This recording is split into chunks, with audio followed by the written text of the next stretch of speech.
Nous sommes le 10 mars aujourd'hui. Il y a 4 ans, l'ancien Premier ministre Ahmed Bakayoko quittait ce monde, laissant derrière lui un héritage politique et humain indélébile.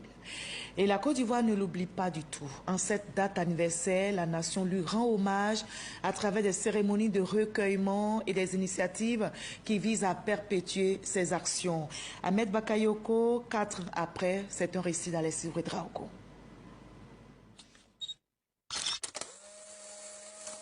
Aujourd'hui est à proprement parler mon premier jour de travail.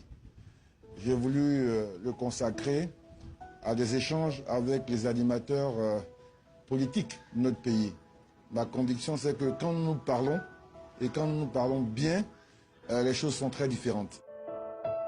L'histoire retient de lui une personnalité d'une grande générosité et d'une loyauté exemplaire. Ahmed Bakayoko, ancien Premier ministre, aura servi son pays avec dévouement et abnégation.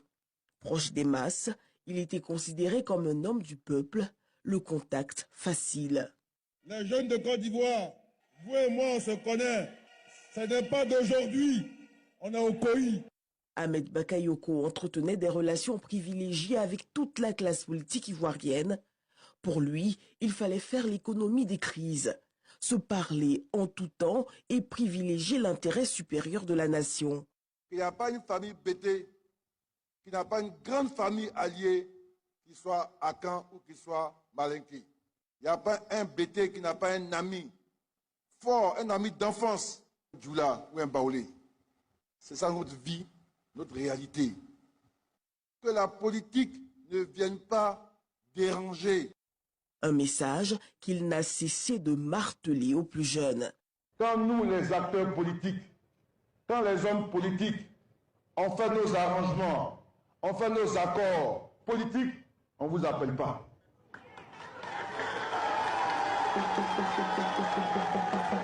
Quand c'est bon entre nous, en haut là-bas, on ne vous appelle pas. Mais quand on a des accords, c'est là qu'on vous appelle pour que vous puissiez porter par des batailles de rue ces accords. Vous devez dire non à la violence. Ce 8 mars 2025, il aurait eu 60 ans.